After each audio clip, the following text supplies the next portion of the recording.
And by Sacred Heart Children's Hospital.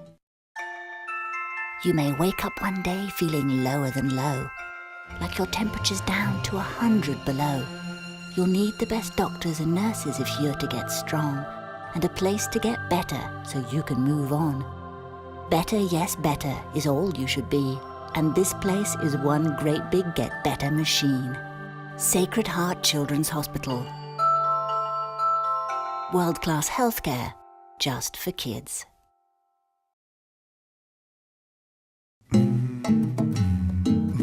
Is thin going extinct?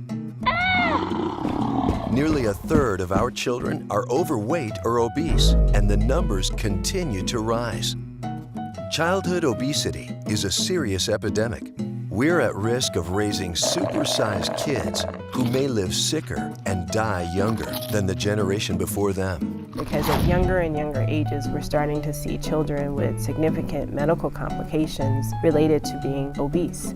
Type 2 diabetes, hypertension, elevated cholesterol. These are illnesses that we hadn't seen under age 20 before.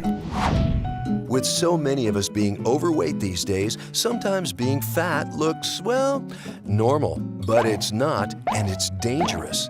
An overweight child usually grows up to be an obese adult. We're in the midst of an epidemic of obesity in this country between fast foods and greasy foods and sugary drinks. If we don't change what we do, we will be a society of obese people. I don't think anybody wants that. It's very scary and it's very real. That's why we need to do something about it now.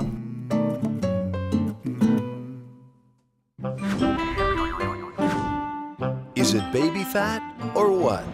How do you know if your child is a healthy weight? This is the Cordero family. 10-year-old Elijah has always been a big boy. I had always thought he was bigger, but I didn't really think that there was a problem. We didn't have much food growing up. I figured if they had a full belly, they'd be happy, you know? I guess I always thought he was big boned. I just thought, you know, he's eating every meal. It's good. Here's his growth chart. You can see how his A doctor's visit told a different story. Elijah's body mass index, or BMI, showed his weight was growing faster than his height. A BMI is a simple height-to-weight ratio that provides a useful snapshot of whether a child is overweight for his or her age. I was shocked. I guess I just didn't realize, you know, what we were doing to him. A BMI above the 85th percentile indicates a child is overweight. It means the child weighs more than 85% of their peers. Above 95% means the child is obese. The borderline diabetes is what scared me the most. And I just thought, you know, I don't want him to have to give himself shots every day and watch what he eats every, you know, I mean, you can't go back. Can't fix it. The Corderos are not alone. Most parents don't realize their child is overweight or how serious it is. Sometimes the chubby kid may not stand out in our overweight society. And it's kind of hard to accept that more than half the people that we meet every day are either overweight or obese. Many parents think their child will grow into the extra weight. Sometimes that's true, but 75% of the time it is not. 2 out of 3 overweight 10-year-olds will grow up to be obese adults. I think in the past, a lot of people used to think, oh, they'll just grow out of it.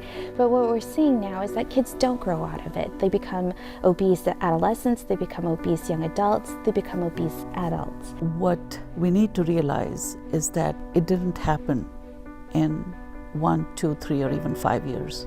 It started when the kids were 2, 3, a year old. And that's the urgency.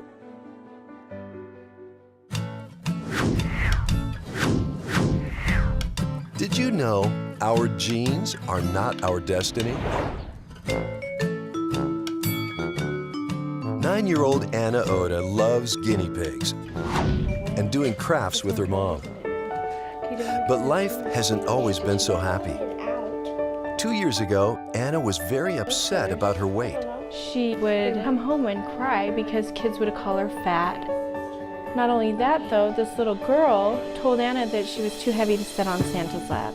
And you actually have several years. A visit to the doctor confirmed her fears. Anna was overweight and a borderline diabetic. Her dad has diabetes, her grandpa has diabetes, and my mom has diabetes.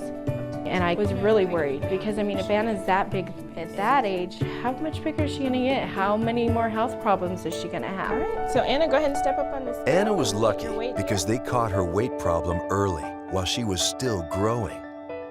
Prevention is key, because if we can catch these children when they are in the category of being overweight, catch them early and really enforce the principles of healthy eating and exercise, food portions, then most of these children still have lots of time to grow. The goal is to slow down the weight gain and let the height catch up as the child grows. While Anna is younger and still growing, nature is working right along with her. It's much more difficult after puberty. It is critical that we address these issues at as young an age as possible, and we are working with the body's physiology. Many obese adolescents were obese children. If you go back and look at their growth charts, you can see that they were already above the 95th percentile when they were 2 or 3. They've already had a decade of obesity.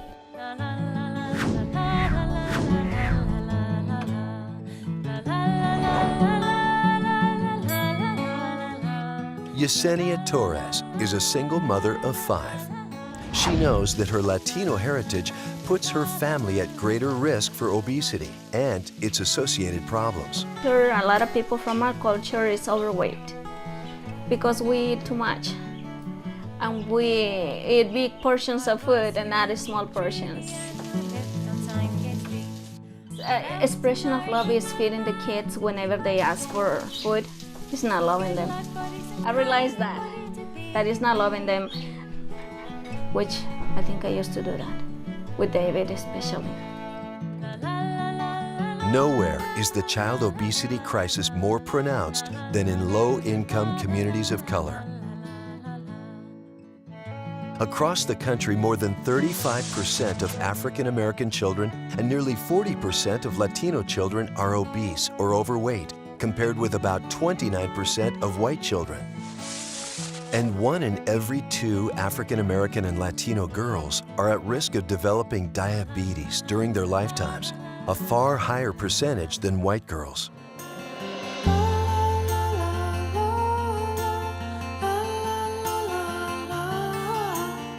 Yesenia's oldest daughter, Natalie, is one of those statistics.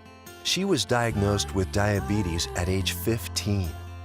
I felt like there was something wrong with my body. I already knew since I was like 12 or 13 because of all the headaches and how I always was feeling.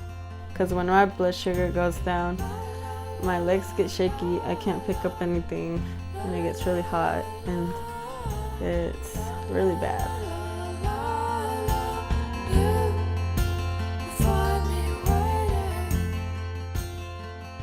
When Yesenia's 10-year-old son David began gaining excess weight, she got scared.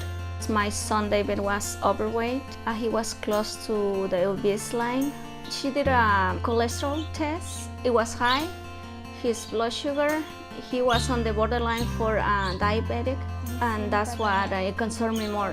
So I already have a daughter with diabetes, so I didn't want David to get to that point.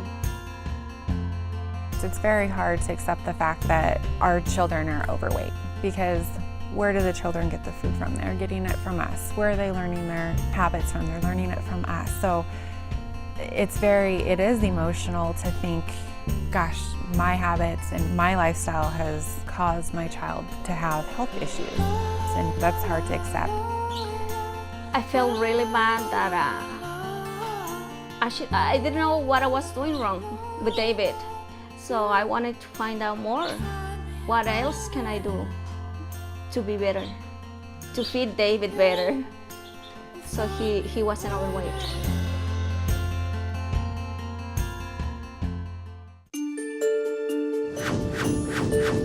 The good news is things can change. New innovative programs are showing promise promise in fighting childhood obesity. And how about the goals? Group Health's Countdown to Healthy Living pilot program is one example. The program works with the entire family to make healthy changes. To work with them and help them identify their barriers to changing their lifestyles and encouraging more physical activity in their home, changing some of their dietary and nutrition habits in the home, and doing it together as a family. And kids of these ages, they're not in charge. They don't buy the food, they don't control the screen time, they're not in charge. So if you don't involve the whole family, then the likelihood of long-term success, I think, is really limited. Well, you can't just have one person do it. You all have to jump on board. You all have to be willing to make the changes. And if he sees us making the changes, he will. Making healthy changes as a family makes all the difference. We used to serve ourselves the large plate. Now we serve the small plates. Even my mother. We don't call it losing weight. We don't call it dieting. It's a change of eating style. It's making healthier choices. Instead of that candy bar, how about an apple or an orange? I feel the success rate for children depends on the parents. If parents are on board for making changes, I find that the children are very successful.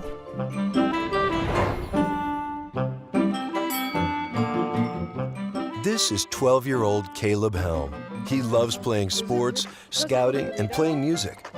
Today, Caleb looks and feels great, but it wasn't always that way. He was about 8 that he started to get kind of a little poochy belly on him. I figured, oh, he's just probably gonna have a growth spurt really soon. Caleb did not grow out of it. By age 10, kids at school were teasing him and calling him fat. He was a 10-year-old kid with weight of a 13-year-old kid. It was kind of off the charts.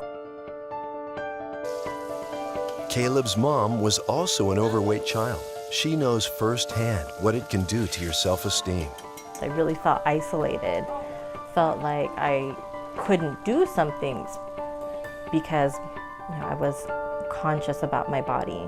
Psychosocial and emotional factors associated with a child being overweight are just as significant as the medical complications, actually. Most of these children do have low self-esteem. They have problems with being bullied at school and being teased, which causes some of them to be introverts, and it can be very devastating to them as individuals. Every day he asks, does it look like I'm losing weight? Every day he asks. And, so I know he cares about it. I guess no peer support because they don't maybe have a lot of friends, and so what makes them feel good is to eat food. So it's kind of a vicious circle. Did you know small changes can make a big difference in your health? We used to eat out all the time. Breakfast, lunch, dinner. Oh, hey, let's go get ice cream, Got rid of the pop. That was the first thing. Pop was the main thing. We would case a pop a day easy. Eating out, the McDonald's every morning, 3 sausage McMuffins on his way to school. 5. He'd eat 5 easy.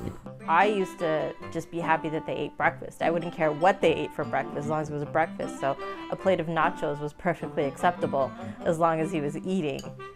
Come home after school and grab some chips and a pop, sit down and watch TV on the couch.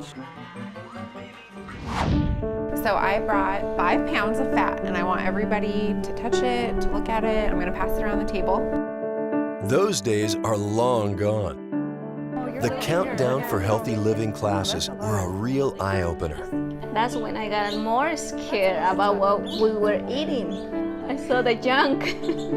I went home that night after the first group meeting and I cleared my whole kitchen out. By the time we were done, we had 2 garbage bag fulls. So this one is a hamburger.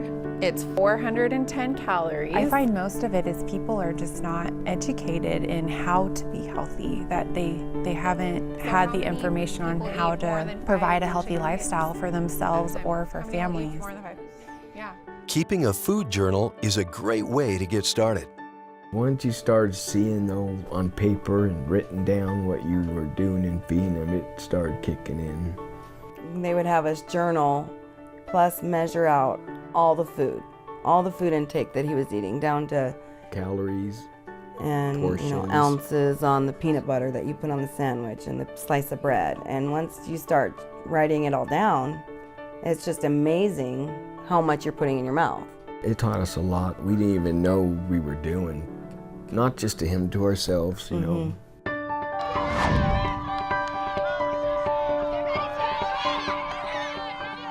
Food gives our body the energy it needs to do the activities we love.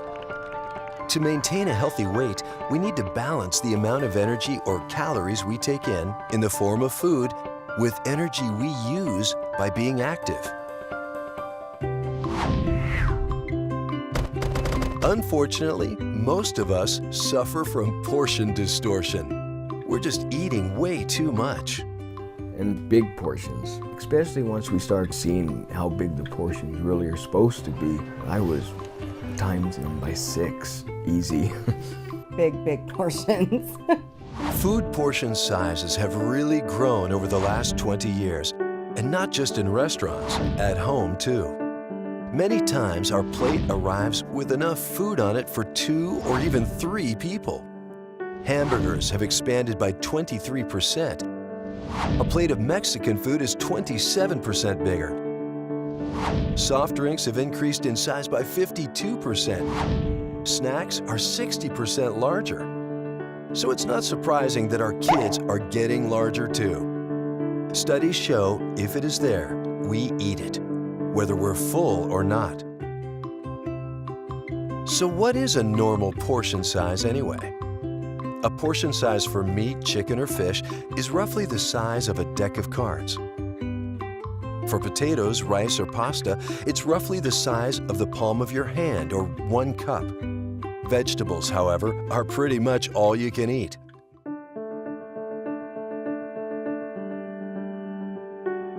But it's not only that we eat too much, it's what we're eating.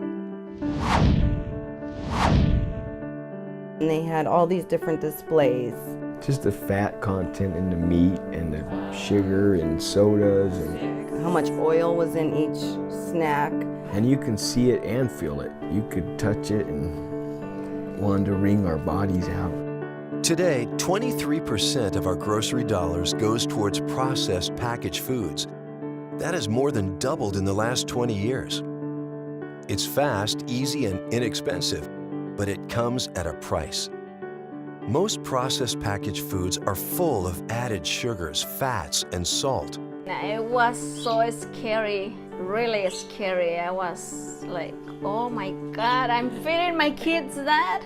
But equally troubling is what has been removed from our food.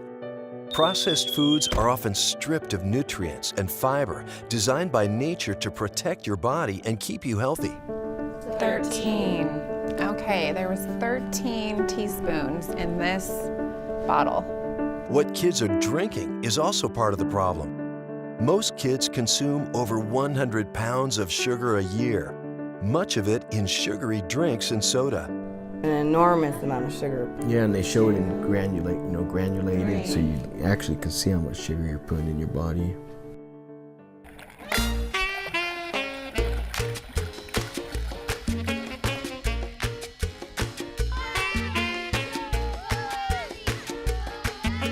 Our bodies need to move, run, jump, bend, and play at least 60 minutes every day. When we were kids, we used to play, kick the can, that sort of thing. We learned that from other people in our neighborhood. These days, a lot of electronic gadgetry goes on. Kids don't play as much as they used to. Mounting research shows that the amount of time a child spends watching TV and using other media is linked to their body weight. Too much screen time translates into less exercise time and bigger waistlines. Studies show that kids with TVs in their bedrooms are twice as likely to be obese. Plus, the American Academy of Pediatrics recently reported that our children watch too much TV, don't get enough exercise, see too many junk food ads, and don't get enough sleep. It's no wonder our kids are overweight.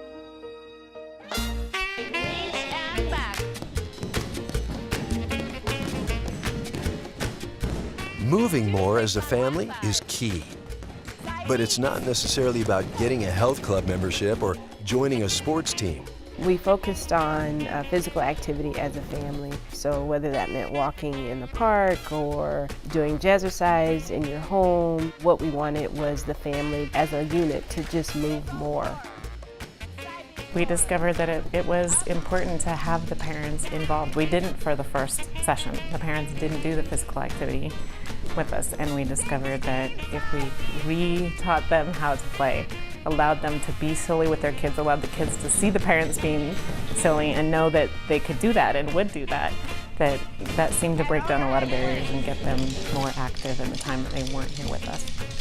Role modeling is key. As a parent, you have to be willing to participate and model the behavior that you want your child to pick up.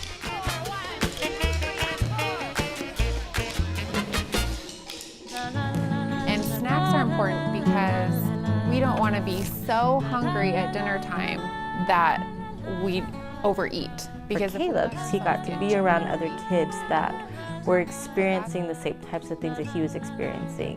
He got to talk about what it was like to feel excluded or teased and know that he's not the only one. That sounds funny, huh? Some of these kids have changed schools many times because of bullying. Some of them have never felt like they fit in or that others paid much attention to them in a positive way. So this was an environment where they did feel like they fit in, they got to do everything everybody else was doing.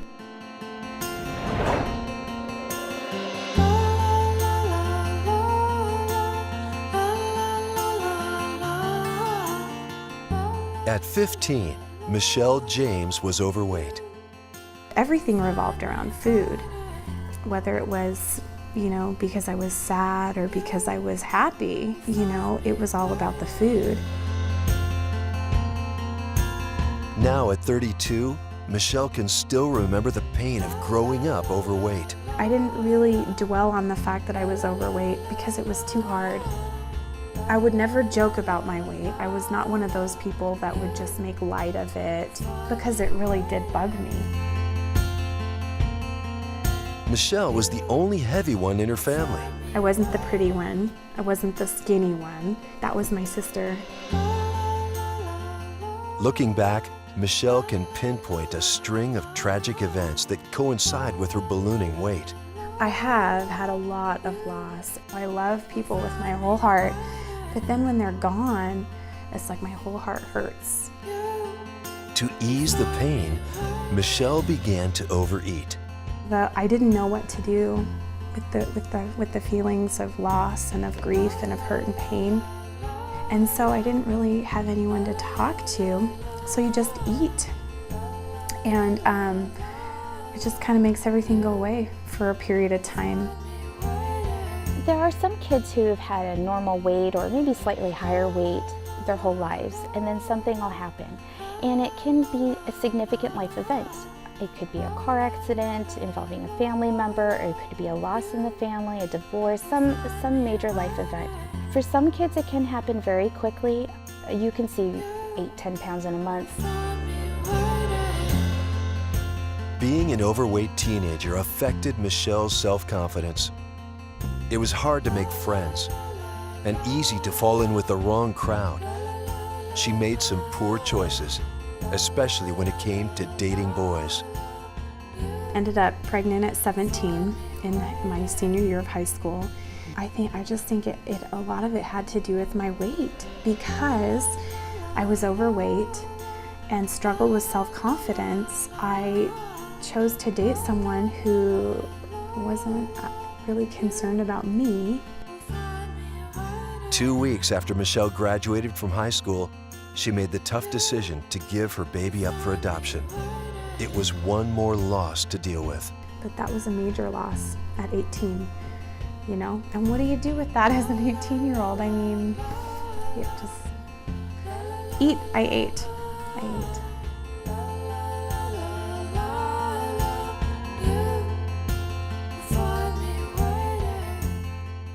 Elmo's off to school. Where's Elmo's bed? There. 3 years ago, Michelle had had enough. I looked in the mirror and I had become a person I didn't recognize. And I thought, this is not who I was made to be. This is not the person I want to be. And it started with working through my feelings and realizing how I'd just kind of eaten myself into a hole. Right there. Michelle is married now with a beautiful daughter and another child on the way. With the help of a church group, a nutrition plan, and lots of exercise, Michelle has lost over 80 pounds over the last 3 years. She's dedicated to living a healthy lifestyle and being fit. I don't feel like my life is controlled by my next meal. That there's a freedom in being able to say no to certain foods, and there's a freedom that comes in being able to go out and run a mile. That's freeing, to feel like your body works the way it was created to work. It's freedom.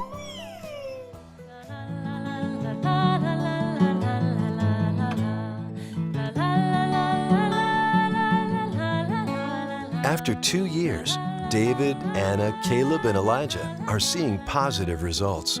I seen a big results on David. He lost about 15 pounds. He is a different kid. He didn't used to fit on a lot of clothes. Now he's so excited. It's loose on him. And then I noticed she's losing weight, and her doctor did too. And I'm like, it's working, this is great. So it's really improved her self-esteem. It's not going to happen overnight, but if you start making the changes and he sees you making the changes, then he will eventually make the changes. These kids are the lucky ones. Their parents are dedicated to role modeling a healthy lifestyle. That's where it starts. I see it, I hear it, I taste it, I do it, I live it. And if we can start with moms and dads when the kids are young to role model those behaviors, that's where we start. I asked him, how do you feel? I feel good, Mom. Look, I'm so skinny. I'm getting a six-pack. He started cross country, and then he did Bloomsday training, and then he wanted to play basketball. And I think that he doesn't really view himself as a fat kid anymore.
Broadcast of our Supersized Kids is made possible with the support of viewers like you, the friends of KSBS, and by Sacred Heart Children's Hospital.